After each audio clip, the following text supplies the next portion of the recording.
Hi, this is Sir Jet and welcome to another episode of the History Lectures.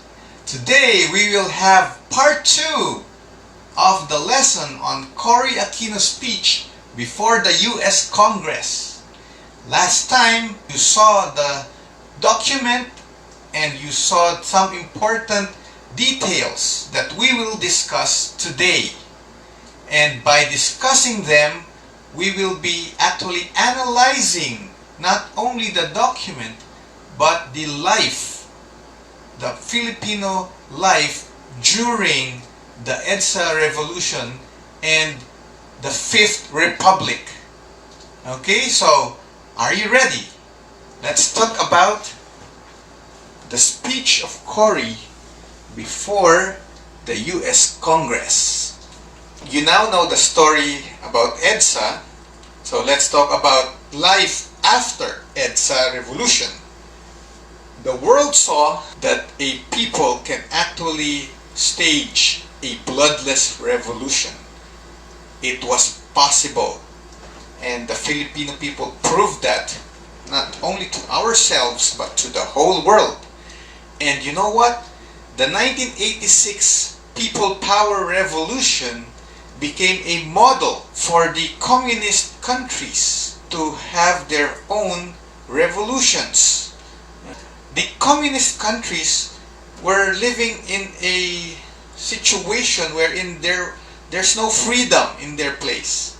There's no freedom of speech, freedom of assembly, freedom of expression, because communist countries were really hard and strong-willed to implement what they want, to the point that the people should not interfere with government affairs.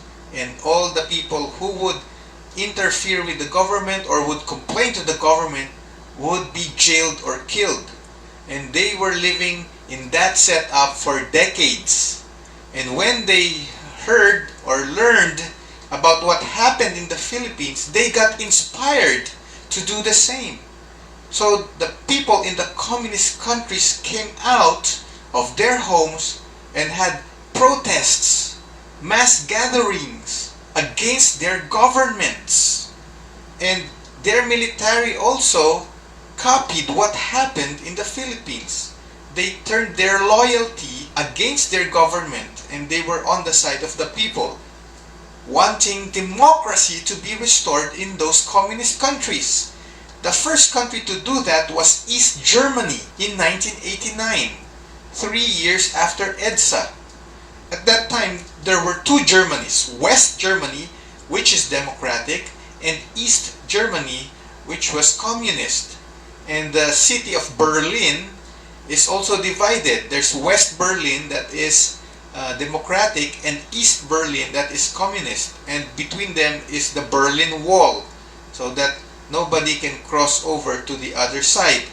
Now, in 1989, the people came out of their homes, the East Germans, or the East Berlin people, and they started to destroy the Berlin Wall. And they wanted to be democratic like their West German brothers and sisters. And so the government, the communist government of East Germany got dissolved. And they merged with the other Germany. And now we just have one Germany, a democratic Germany. And it's also a bloodless revolution. It's also a people power revolution. Now the other countries in Eastern Europe followed the example of East Germany. The next one was Romania, and then Bulgaria, and then Hungary, and then Russia itself. And these were communist countries reverting to the democratic setup or semi-democratic setup. But it's no longer the pure communist model that they had for a government. And where did all this began? In the Philippines. So today, Romania, Bulgaria, Hungary, Russia, they have elections. They have a parliament. The people have representatives in the lawmaking process. They are free to have business here and there. Okay? They are free to say at a certain degree some criticism against their government. And it's no longer the hardcore communist setup that they are using today. Amazing. And who inspired them? The Filipino people. The Cold War practically died with the EDSA revolution, because there's no more big rivalry between communism versus democracy after EDSA revolution. No more. Not unlike in the 50s, 60s, and 70s, the Cold War was in full swing, and the world was really afraid of a nuclear war that would erupt between the US versus the USSR. No more today. It all began with the death of the Cold War, which began with the EDSA revolution example of the Filipino people. And an after effect also of the EDSA revolution in our country is the making of a new constitution, the 1987 Philippine Constitution that we are using up to today. So remember the rule book that Marcos made to legitimize his Fourth Republic? It's gone. Okay, the constitution that has very limited rights given to the people, it's gone. And it's now replaced by a new rule book which gives lots of freedom to the Filipino people. And that's the constitution we're using today. Now, because of all these accomplishments of the Filipino people, the US Congress invited Cory to speak before them months after the EDSA revolution. And that's the document that you have in your hands. That speech was read by Cory in front of the US lawmakers, and it impressed them. Now, let us analyze the speech part by part. Cory started off with how martial law devastated her and her family, and more importantly, Ninoy. So it's like a paawa effect that she had for a start. So she said that Marcos was so bad that it caused the death of her husband, and all the hardships that her family has to endure because of martial law. And that's the beginning of her speech. Now, after talking about her personal woes in the hands of Marcos, she now talked about the national situation. How the country also had its own woes because of martial law. How Marcos wrecked the national situation because of his martial law.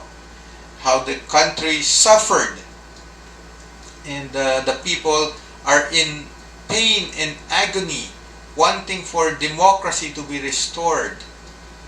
And she also mentioned how the communist insurgency got worse during the Marcos administration. That martial law sort of boomeranged because Marcos wanted to pulverize the NPAs, but instead the NPAs grew in number.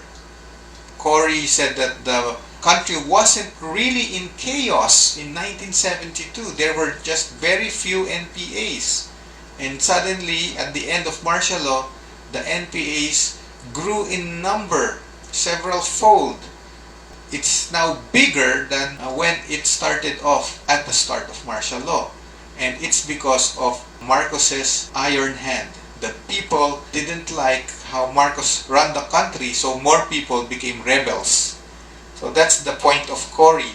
So she's like blaming Marcos for every bad thing that happened to our country. Then Cory talked about certain issues that the nation needs to address. Cory talked about the foreign debt, okay, because at that time we had a very, very, very big foreign debt. billions of dollars, not millions, but billions, incurred by the Marcos government.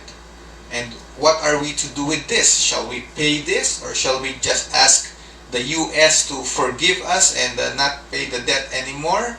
So the US congressmen and senators were curious what is Cory's stand regarding the foreign debt. So Cory explained her stand. She also talked about how to handle the communist insurgency. Since the NPAs were so many already, bigger than what they were before martial law, how does she intend to make them surrender or make them stop the fight? Cory said, I will not launch an all-out military campaign against the NPA, but I will give them a nice economy. I'll give them food, livelihood, and justice. And that would make them come down from the mountains. That's the strategy of Cory. And she also talked about the importance of the defense of the Pacific against communism. The US bases, to be specific. What to do with the US bases, because the Americans were also curious on the new president's stand on being an ally of America. Would she break ties with the US? Or would she be like Marcos, who would be supportive of US interests? And then Cory also talked about the issue of poverty and unemployment. What do you do with Filipinos who are hungry, who have no jobs? How would you solve the problem? And Cory talked about this in her speech. The funny thing about what she said is that the number one need of the Filipino people, the expressed need, okay, the need that the people themselves proclaim that this is what we want. It's not food, it's not jobs, it's not education, it's not good health, none of those. But what the Filipino people really wanted was democracy. Yes. So the people said to her, according to the speech, give us democracy. Don't give us food. Don't give us jobs. Don't give us education. Give us democracy. So Cory's like painting a scenario that Marcos really did something very bad to the Filipino nation. That the Filipino are clamoring for democracy more than those good things. Democracy became the number one need of the people because Marcos was so hard on them. That's what Cory told the US Congress, that the Philippines was a big mess because of Marcos. Even the people's priorities was a big mess because of Marcos. So that's her style, okay, of trying to say that her predecessor was bad and she's the new hope of her country. Quite very familiar, right? In many political rallies or speeches in the Philippines, in the local and national level, that's what our leaders say. That their predecessor was a bad person and didn't do any good to its constituents. And that the new person on top would be the hope of the constituents. Very familiar style of speech. But anyway, the Americans heard a sample of a typical Filipino speech in the Cory Aquino speech. And then Cory talked about the legacy of Ninoy and the sweet taste of victory in the EDSA revolution. Specifically, talking about the US curiosity on Cory Aquino's stand on various issues, Cory assured the US Congress that number one, she is not a communist. Because Marcos kept on accusing Cory of being a communist. Now, Cory is telling the US Congress that that is just hearsay. She is not a communist and she loves democracy. And in fact, she is restoring democracy in the country. So, Cory Aquino has a nickname, ang ina ng demokrasya. If Ninoy is the ama ng demokrasya and Cory is the ina ng demokrasya. Then demokrasya must be the sibling of Chris Aquino. And what we call Bim Bim now. Apo ng demokrasya. Anyway, I'm just kidding. So, Cory Aquino told the US Congress, okay, that's number one, she's not a communist. Number two, she said that the Philippines would continue to be a US ally. That she would continue to be a US friend. She's telling the US, don't be afraid. I will still support you in all your interests. And that must have given the Americans a big sigh of relief. Okay, because they don't know much about Cory. And then number three, Cory said that she will pay the foreign debt. Okay. She will not run away from it. Even though it's a lot of dollars, she is determined to pay it. Even though our economy was poor. Even though it would eat up half of our national income. Wow. She's making a commitment to pay the debt. So, what can you say about Cory? And then, to end her speech, she gave a heartfelt thanks to America for being Ninoy's refuge. Remember the 3 years that Ninoy spent there after the heart surgery? He made himself strong before coming back to the Philippines to meet his death. So those 3 years were 3 very happy years in the life of Ninoy.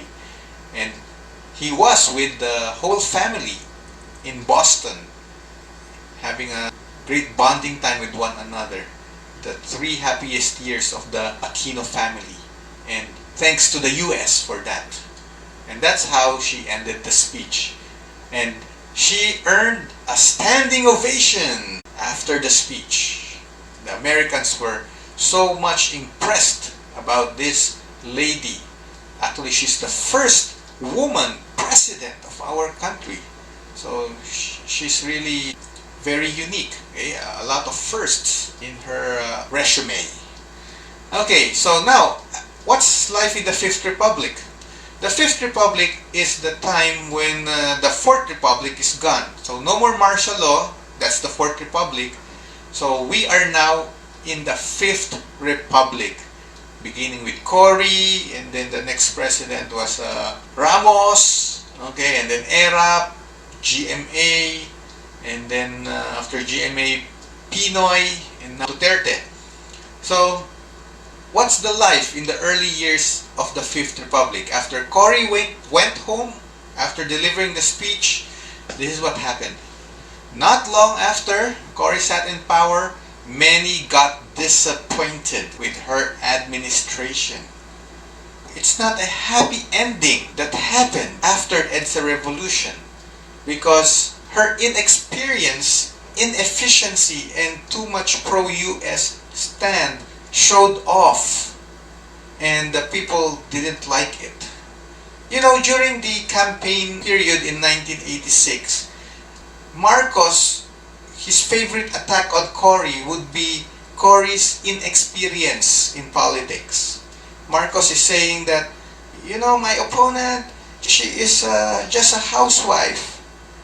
She didn't even work in an office, which was true, because after marrying Ninoy, Cory took care of her children, and she didn't have an experience of being a mayor or congresswoman or not even a barangay captain or barangay tanod.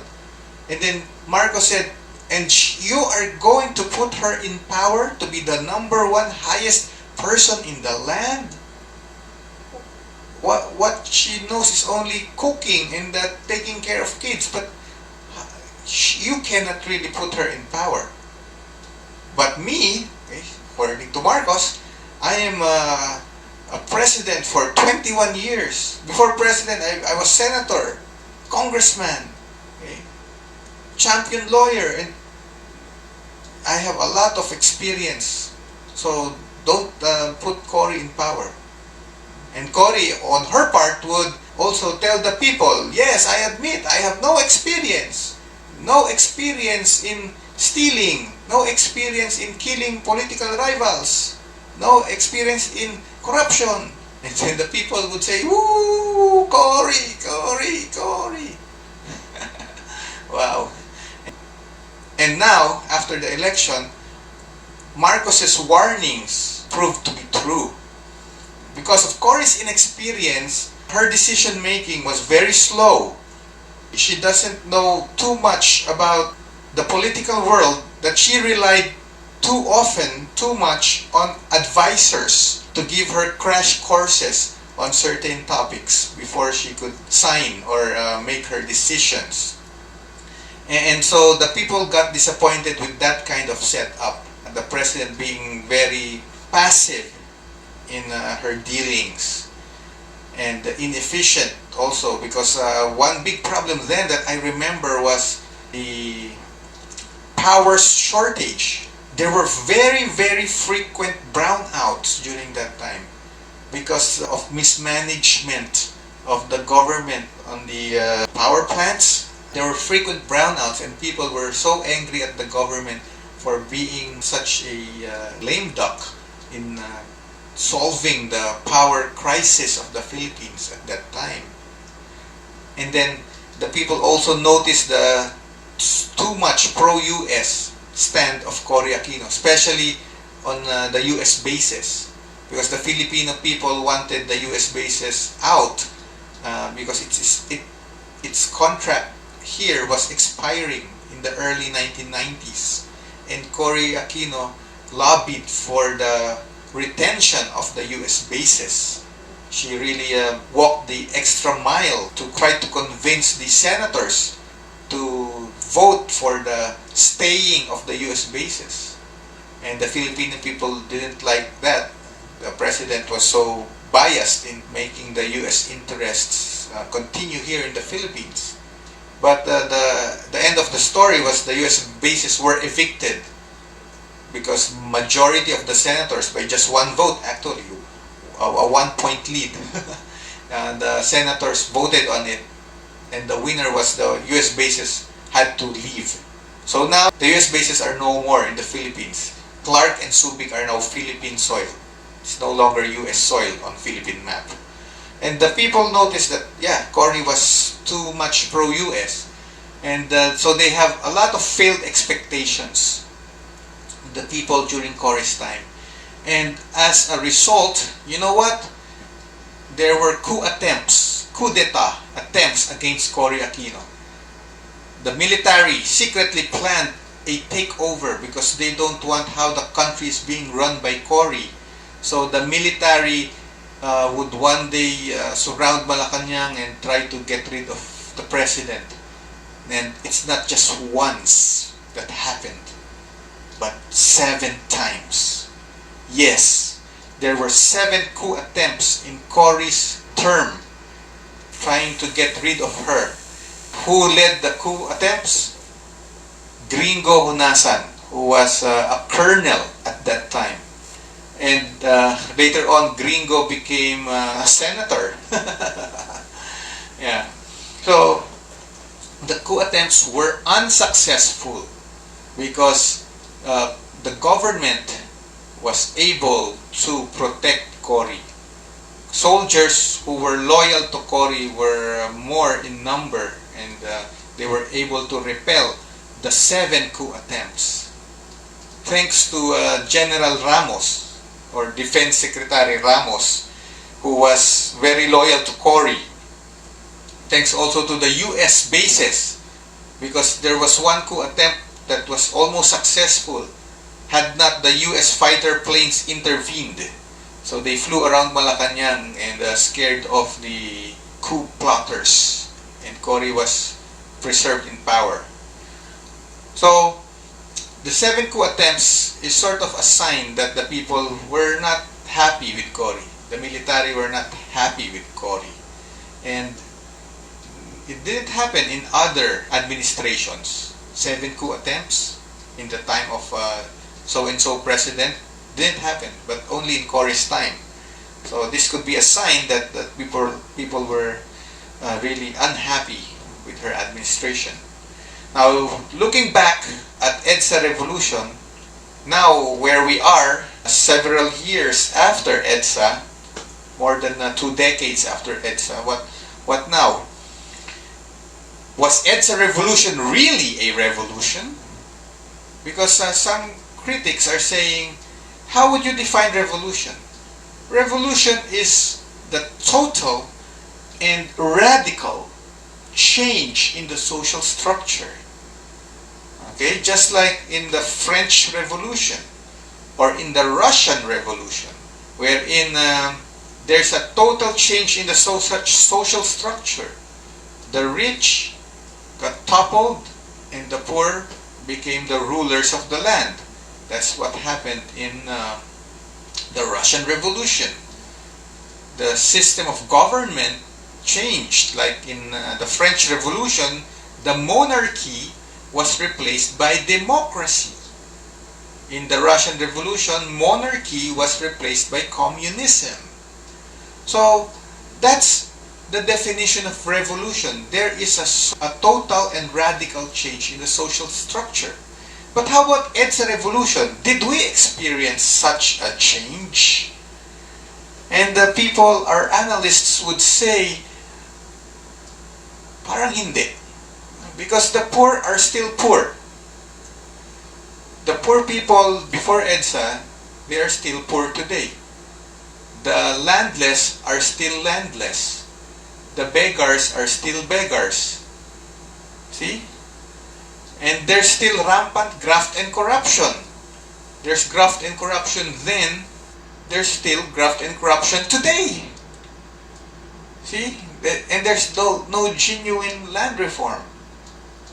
The promise of the government to give land to the landless, the farmers who do not own the soil they till, still do not own their soil. It's still the hacienderos, it's still the rich families who own the lands, large tracts of land, while the small farmers still are poor. And then there's still dirty politics. There's still political killings. The political rivals of a politician gets ambushed, gets killed. It's still happening. It's happening then, it's still happening now. The same old problems during that time are still happening today. So, is EDSA a revolution? Because there's no change, there's no radical change in the social structure. So, is EDSA really a revolution or just a giant picnic? So today, we are still waiting for a good and happy ending to the story of our nation. We are in the Fifth Republic, and when will we live happily ever after? So what have we accomplished so far? I have walked you through Philippine history from the time of the Tabon Man to the Spanish period, the Revolution, World War II, EDSA, and now to the present. Fantastic. I hope you enjoyed our walkthrough of world history, Philippine history, and we took samples of primary sources from those periods of Philippine history. We studied them together, read them together, and analyzed them together. And now as we stand in the present, looking to the future, I hope you are now better equipped with the patriotism in your heart and the motivation to really aspire for our nation to be great again.